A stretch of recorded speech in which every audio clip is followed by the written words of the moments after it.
اللہ الرحمن الرحیم۔ شروع اللہ کے نام سے جو بڑا مہربان نہایت رحم والا ہے۔ یا حبیبی یا حسین یا شفیع یا حسین یا حبیبی یا حسین یا شفیع یا حسین یا غریبی یا حسین یا حسین یا امام المظلومین یا حسین یا امام المعصومین یا حسین یا حبیبی یا حسین یا شفیع یا حسین۔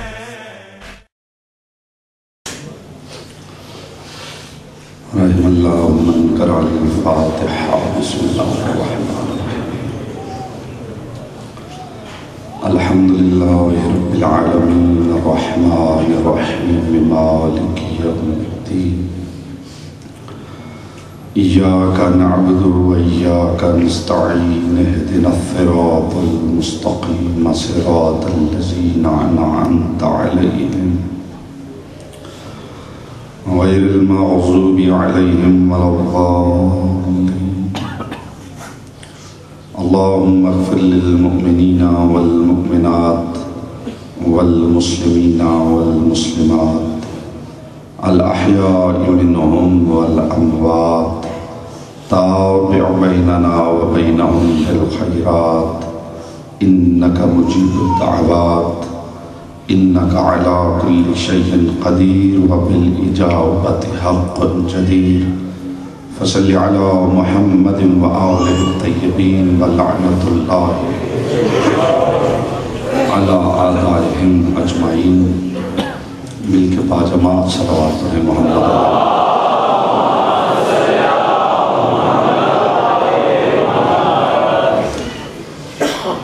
اپنے مقدس قلوب کو ولایہ آل محمد کی خوشبو سے معطر و معمبر کرتے ہوئے بار دیگر بلند آواز سے صلوات کریں۔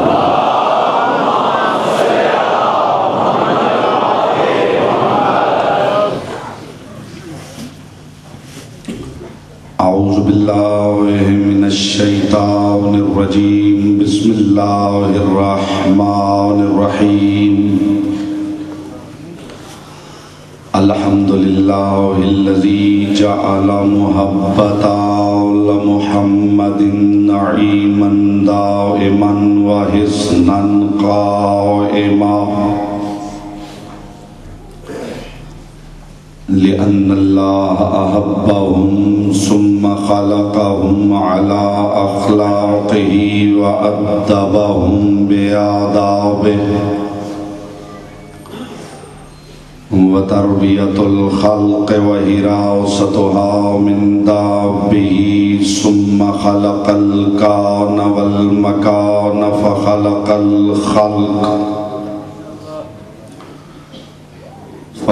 الخلق ذی حاجت وآہت وآفات۔ صلوات پر محمد۔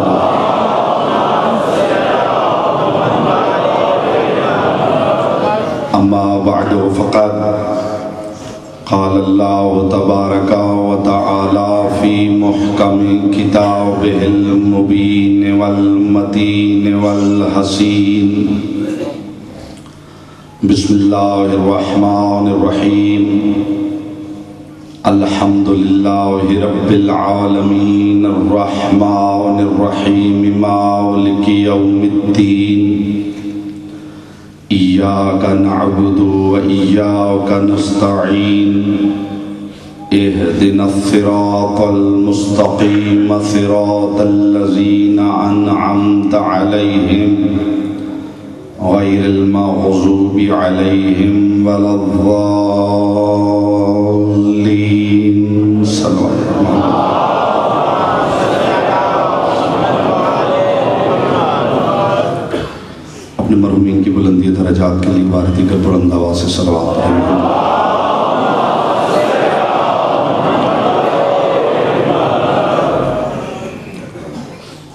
حضرات ذی وقار محبان آل اطہار، شیعان حیدر کرار، برادران اہل سنت،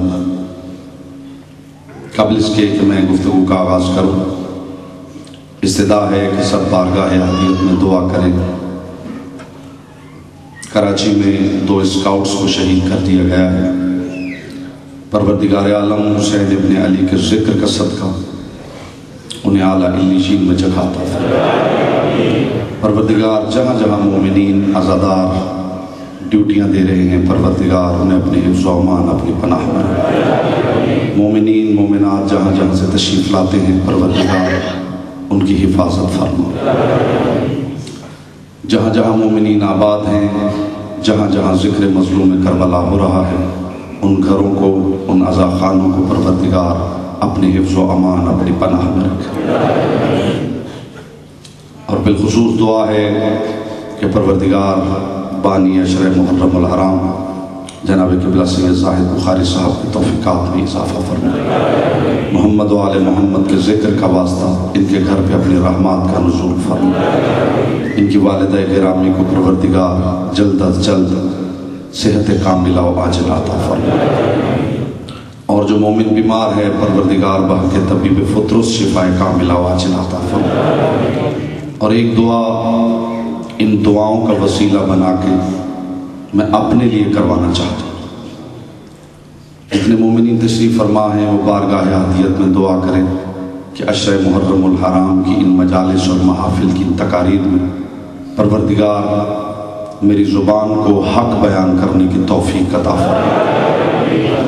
محمد و آل محمد کے ذکر کا واسطہ پروردگار میری زبان کو مبالغے سے، مغالطے سے، ناحق سے، اسراف سے، غلو سے اور تقصیر سے محفوظ و معمول رکھے۔ محمد و آل محمد کے ذکر کا صدقہ پروردگار اس زبان کی باغیں ید قدرت میں رہیں اور زبان سے وہی نکلے جو مالک زبان چاہتے ہیں۔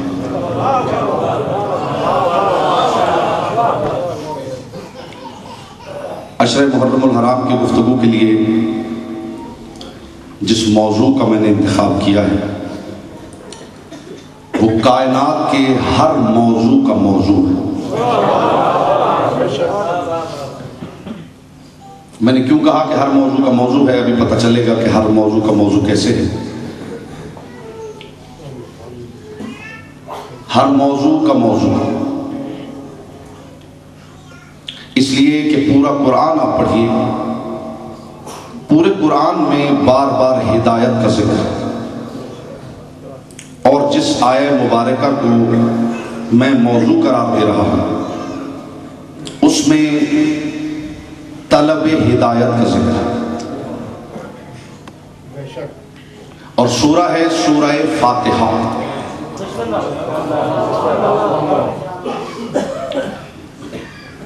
اسے قرآن کا افتتاحیہ بھی کہا گیا ہے، اصل قرآن بھی کہا گیا ہے، ام الکتاب بھی کہا گیا ہے، اور خدا نے پورے قرآن کے برابر تولا ہے سورہ فاتحہ کو، اور اتنا اہم قرار دیا ہے پروردگار نے کہ خدا وہ نماز قبول نہیں کرتا جس میں فاتحہ کی تلاوت نہ ہو۔ معصوم فرماتے ہیں کہ پورے قرآن کی اصل ہے، ام الکتاب ہے، جوہر قرآن۔ 73 فرق اسلامیہ کی کتابیں گواہ ہیں کہ کل ما فی کتب السابقۃ هو فی القرآن وکل ما فی القرآن هو فی سورۃ الجاسین وکل ما فی سورۃ الجاسین هو فی سورۃ الحمد۔ جو کچھ آسمانی کتابوں میں ہے وہ سارا قرآن میں ہے، جو کچھ قرآن میں ہے وہ سارا یاسین میں ہے، جو کچھ یاسین میں ہے وہ سارا سورہ حمد میں ہے۔ اور انشاءاللہ آگے گفتگو ہوگی تو واضح ہوگا کہ خدا نے سورہ فاتحہ کو اصل کتاب کیوں قرار دیا۔ میں موضوع سے چاہتا ہوں کہ آپ آشنا ہو جائیں۔ ان 10 تقاریر کا موضوع ہے صراط مستقیم۔ وہ طلب، وہ دعا، وہ خواہش، وہ چاہت جو روئے زمین پہ بسنے والے ہر مسلمان کی چاہت اور کائنات کے ہر موضوع کا موضوع ہے طلب ہدایت صراط مستقیم۔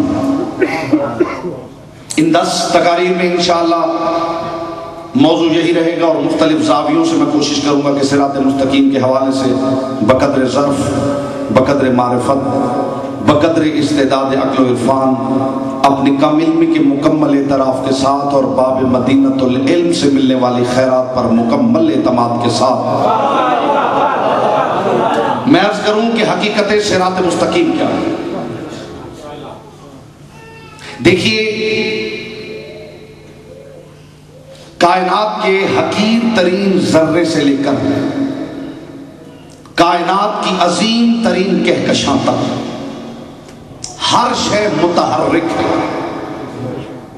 ہر شے محو سفر ہے۔ اس کائنات میں کوئی ایسی شے موجود نہیں جس میں جمود پایا جاتا ہے، جو جامد ہو، جس میں جمود موجود ہو۔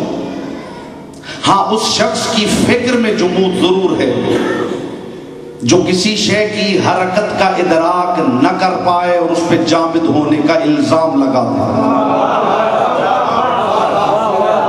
سماعت میں دادا، اس کائنات میں حرکت ہی حرکت ہے، جمود نہیں۔ ہاں، اس شخص کے فکر میں جمود ضرور ہے جو کسی حرکت کا ادراک نہ کر پائے اور اس شے پہ جامد ہونے کا الزام لگا دے، جو کسی کو مکتب میں جاتا ہوا نہ دیکھ سکے اور اس پہ ان پڑھ ہونے کا الزام لگا دے، جو کسی کو کلمہ پڑھتا ہوا نہ دیکھ سکے اور اس پہ کفر کا الزام لگا دے۔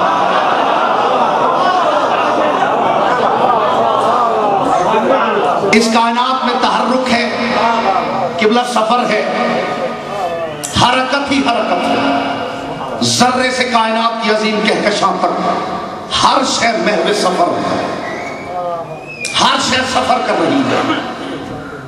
اگر سفر ہے تو پھر منزل بھی چاہیے، منزل ہے تو منزل تک پہنچنے والا متعین راستہ بھی چاہیے۔ تو راستہ صرف آپ کی ضرورت نہیں، ایٹم کے نیوکلیس کے گرد گھومنے والے الیکٹران کی بھی ضرورت ہے، اور نظام شمسی میں سورج جیسے مرکز کے گرد گھومنے والے سیارگان کی بھی ضرورت ہے۔ اور جہاں جہاں کہکشائیں محو سفر، جہاں جہاں سفر ہے، وہاں وہاں منزل کا تصور موجود ہے، اور منزل تک پہنچاتا ہے راستہ۔ اگر منزل نہ ہو تو سفر بیکار ہے۔ آپ نے کبھی کوئی ایسا مسافر دیکھا ہے جس کی منزل ہی کوئی نہ ہو؟ وہ سفر بیکار ہے یا نہیں جس کی منزل نہ ہو؟ اچھا، 2 سفر میں عرض کرتا ہوں جن کی منزل کوئی نہیں۔ دیوانے کا سفر،